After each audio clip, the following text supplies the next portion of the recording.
porque, como eu disse antes, todos aqui conhecem a história de Davi. E todos aqui sabem quais foram os pecados que Davi cometeu. Nós sabemos. E nós compreendemos isso através da palavra de Deus, que todos nós pecamos. Mas quando nós dobramos diante do Senhor com um coração puro e sincero, como este homem fez, ele é bem-aventurado em Cristo Jesus. Sabemos que Davi tomou a mulher de Urias para si, cometeu um adultério. Depois mandou matar o marido daquela mulher, cometeu um homicídio. E para ele estava tudo bem.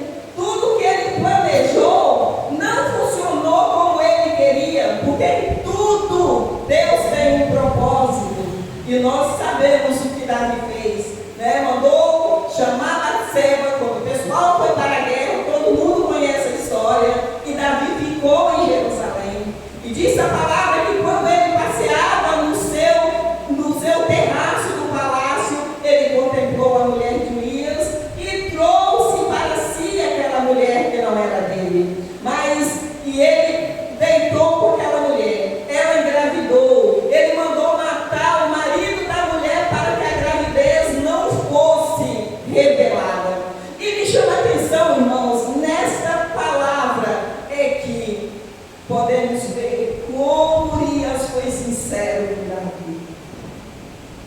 Deus, irmãos, não é para ser questionado. Deus não é para ser compreendido, porque Ele é Deus. Porque se a gente fosse meditar quantos momentos a gente age com tanta sinceridade em nossos corações e nós não teremos o êxito que nós queríamos ter, e nós falamos: está bem, Senhor, que o Senhor nos conhece por dentro, porque o homem nos vê por fora, né, irmãos? Mas Deus conhece por dentro. Glória. E Ele mandou chamar Urias e fez uma proposta: vai para a tua casa, descansa, que a intenção dele era Urias deitar com a mulher e dizer: apareceu grávida, porque ele veio da guerra. Mas ele deitou na porta do palácio. No outro dia Davi ficou sabendo, e quando chamou Urias, ele falou: seria eu negligente a tal ponto do povo estar na guerra, pelejando contra Israel, e eu na minha casa usufruindo do que a carne quer, comendo, bebendo e deitando com minha mulher? Longe de mim, meu Senhor, fazer tal coisa. E mesmo assim, irmãos, aquele homem não foi convencido de que ele estava em pecado. O primeiro pecado, porque o segundo já estava sendo maquinado no nosso coração. Eu achei tão interessante, meu jovem, e quero te dar os parabéns. Que palavra boa você trouxe para nós. Quem está aqui prestou atenção quando ele disse que quando acontece um erro na nossa vida, se nós não sentirmos mais, é porque o Espírito Santo já saiu de nós. Essa já foi uma mensagem nesta noite. Cada vez que eu venho aqui, eu sou alimentada, porque eu alimentei com essa palavra. Davi estava cego. E quantas pessoas hoje, irmãos, estão cegos espiritualmente, e o pior ainda, dentro da casa de Deus, confessando ser discípulo de Jesus, e cegos espiritual. Davi era um deles. Não achou por bem, mandou fazer um banquete, levou Urias, enveredou Urias para que bêbado ele fosse para casa e lá tivesse relação com sua mulher, para que aquele filho fosse oculto. Mas aconteceu tudo diferente na vida daquele homem. Mas um dia Deus se manifestou.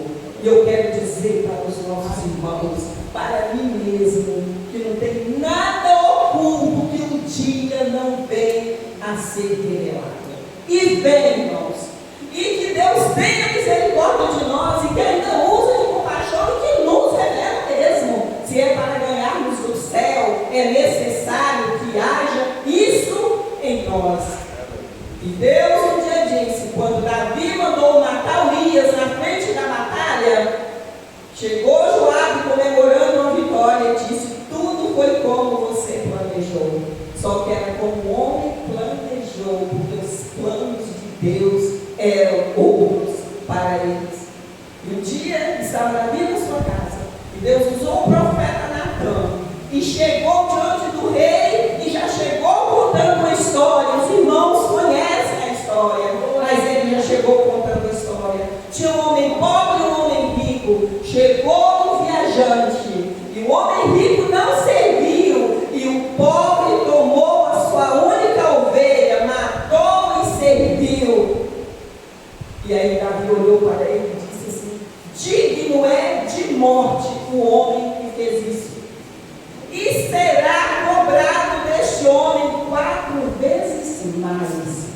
O próprio Davi estava lançando a sentença sobre a sua casa. Você sabe por que aconteceu isso, irmãos? Deus nos ensinando. Porque Davi estava contemplando o erro dos outros. O homem que fez isso merece morrer. E eu, com minha palavra, lanço a maldição sobre a vida dele. Ele vai ter que pagar 4 vezes mais pelo que ele fez. E aconteceu segundo a palavra de Davi. E o profeta Natan chega à autoridade do Senhor e disse para ele: esse homem é você, Davi. Bem-aventurado foi ele, que ainda foi repreendido pelo Senhor.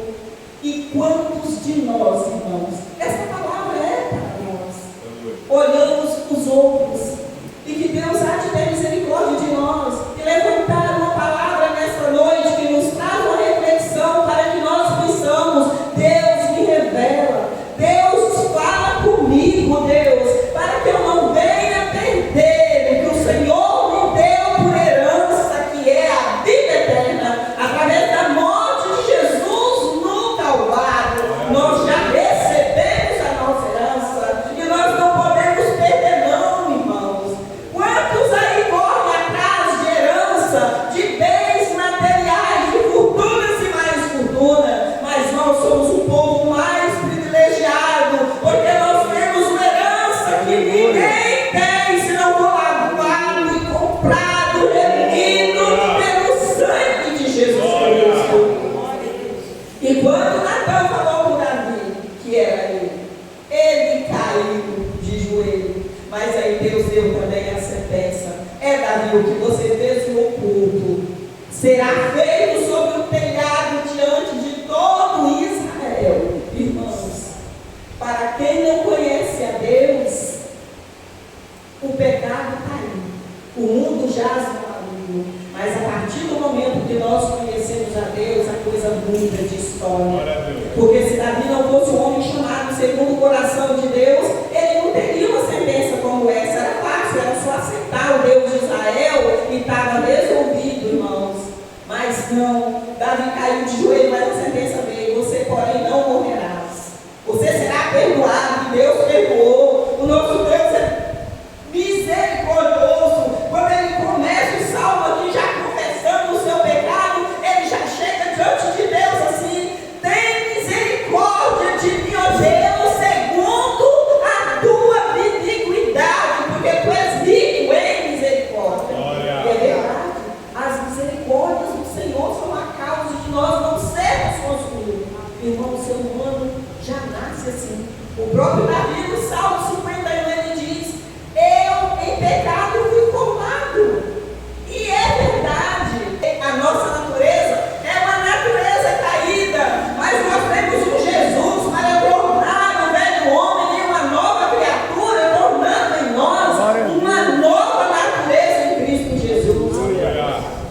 E aconteceu segundo a palavra de Davi. Preste bem atenção, irmãos. Primeiro, o filho do adultério morreu. Uma coisa. Segundo lugar, Absalão mata Amnon. Terceiro lugar, nós vemos Joabe mata Absalão. E em quarto lugar, Salomão mata Adonias.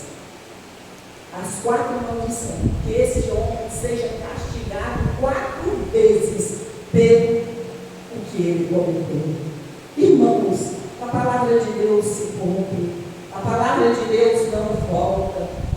Ele mesmo profetizou sobre a casa dele a maldição. Nem foi Deus que falou. O que Deus disse é que as mulheres iam prostituir, não era? Deitar com os homens sobre os telhados. Isso Deus disse. Mas ele falou que este homem seja recompensado 4 vezes pelo que ele fez de mal. E ele mesmo teve que passar por isso. Mas nós vemos aqui o homem arrependido, irmãos. Nós vemos o homem quebrantado de coração. Neste mesmo salmo ele fala: ó Senhor, se tu quisesse sacrifício, eu te daria. E ele tinha muito para sacrificar. Mas eu sei que o Senhor não compraz em sacrifício de homem, porque o que o Senhor quer é um coração quebrantado diante de ti. Mas ele sabia que o nosso Deus não ia negar a ele este prêmio. E diz a palavra de Deus que Davi chegou a Deus com fidelidade, e ele reconheceu o seu pecado e diz: meu pecado está diante de mim todos os dias. Mas há perdão quando nós reconhecemos. E nós também, nós pecamos todos os dias. Nós não podemos deixar o pecado ser destinação na nossa vida, porque nós pecamos todos os dias. Ontem eu conversando com o pastor Edismário na casa da minha filha, e ele chegando ali, quando a gente estava conversando, falando a respeito das coisas que acontecem nos dias atuais, aí eu disse para ele: pastor, vou voltar na sua palavra, meu jovem. Disse para ele assim: pastor, é tão sério quando o Espírito Santo mora em nós, que nós não deixamos de pecar, de errar, porque ele mora aqui. Mas na hora que nós erramos, ele diz para nós: olha aqui, você cometeu. Eu falei para ele: sabe o que passou? Ainda deu um exemplo. A Camila me contou a história da Mariana. Aí, se eu posso contar essa história para o Senhor e dissesse assim: ela ficou parada 10 minutos, pastor, tudo bem, ia passar batida a mentirinha, né? Tão pequenininha, porque ela não ficou parada, eu não vi. Mas, pastor, quando eu dou as costas, o Espírito Santo fala: olha, não foi assim não. Mas me dá um arrependimento tão grande que eu já entro na minha casa pulando no meu tapete. Já entro falando como Davi: Senhor, se tua misericórdia não tivesse me alcançado, Senhor, eu nem estaria viva.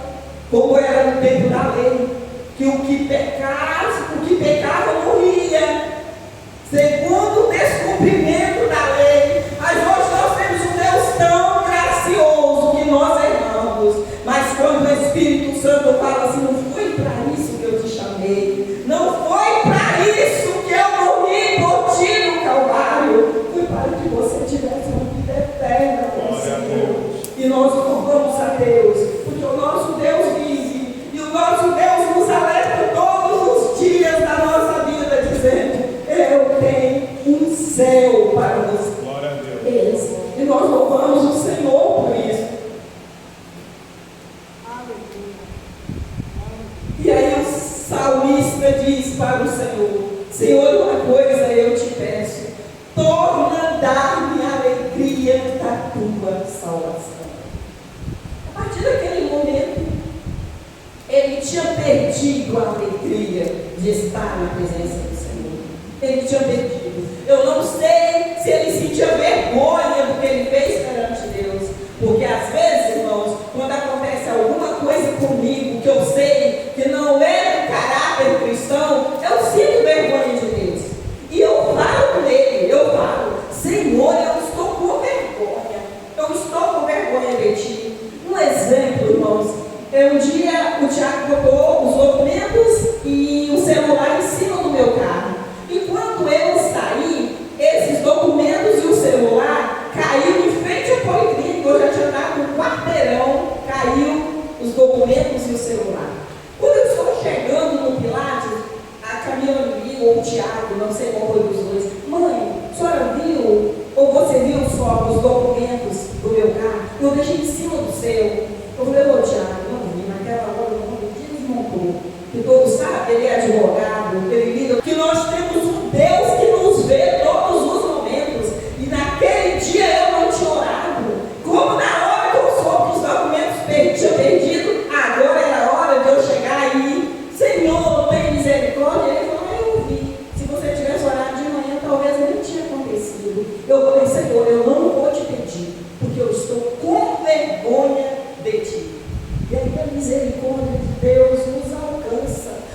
viver a sinceridade do nosso coração, irmãos. Porque eu falei com tanta sinceridade. Eu fiquei angustiada, mas eu não vou te pedir, Senhor. Eu não te falei contigo hoje, como eu vou te pedir? Manobrei um carro e saí, parei na frente da casa de uma amiga e falei, eu vou ligar para minha filha e saber como ela está. Quando eu liguei, ela falou, achou, mãe? Tiago está indo buscar, encontrou juntinhos dois, um quarteirão da nossa casa. E aí eu adorei o meu Senhor. Eu falei, obrigado, Jesus. O Senhor me contempla a sinceridade dos corações. Vale a pena nós sermos fiéis, sermos sinceros. Porque, sinceramente, irmãos, tem pessoas que deixam para dobrar diante de Deus só nos momentos difíceis. Mas eu aconselho os irmãos nesta noite, vamos adorar o Senhor nos momentos bons, porque nos momentos difíceis Ele vai olhar para nós e dizer, quando você estava na bênção, você não esqueceu de celebrar a mim. E hoje que você não tem nem força para erguer, eu estou aqui, te tomo pela tua mão direita e te diz, eu estou aqui. Glória a Deus. Essa é a palavra que o Senhor tem para nós. Vamos adorar o Senhor na alegria. Vamos tirar tempo na alegria. Vamos para a casa de Deus na alegria. Fazer a alegria, porque o dia mau vai chegar para todos nós. Não adianta correr, porque não existe dia pior do que você perder um ente querido. Então, não é maldição, é Bíblia que diz que um dia nós voltaremos, e para voltarmos temos que sair do nosso meio, e esse dia mau vai chegar para todos nós. Até o ateu que não crê na palavra, ele é obrigado a concordar com os que creem que vai retornar para o pó. Então, quando chegar esse dia mau, o dia de luto é o pior dia das nossas vidas, irmãos. É o dia de luto. Não tem coisa pior na terra do que perder o ente querido. Essa é uma realidade.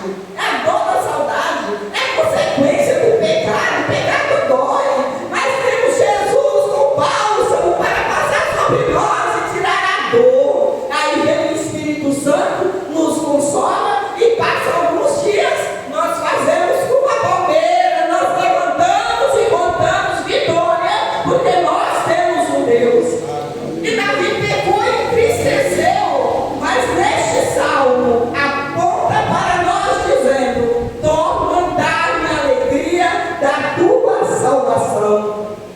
E uma coisa me chama a atenção, irmãos, já estamos chegando no final. Diz assim o 13, então eu ensinarei os transgressores os teus caminhos, e os pecadores se converterão a ti. Olha esse homem, irmãos, que expressão maravilhosa que ele disse para o nosso Deus. Senhor, me dá a alegria da salvação, renova em mim, purifica-me, limpa-me com isopo e eu ficarei branco como a neve. E quando tudo isso tiver acontecido na minha vida, eu vou falar de ti para os transgressores, e eles se converterão a ti através de uma vida nova que o Senhor me dará. Irmãos, que nesta noite nós ficamos com esta palavra, que o Senhor nos conduz, remando o barco no meio do mar, que com Cristo no barco tudo vai bem. Que o Senhor nos abençoe. Se esta palavra não alimentou alguém aqui, eu confesso para os irmãos que eu estou muito alimentada por Deus e muito grata por essa oportunidade que o Senhor nos concede. Que o Senhor nos abençoe e nos dê a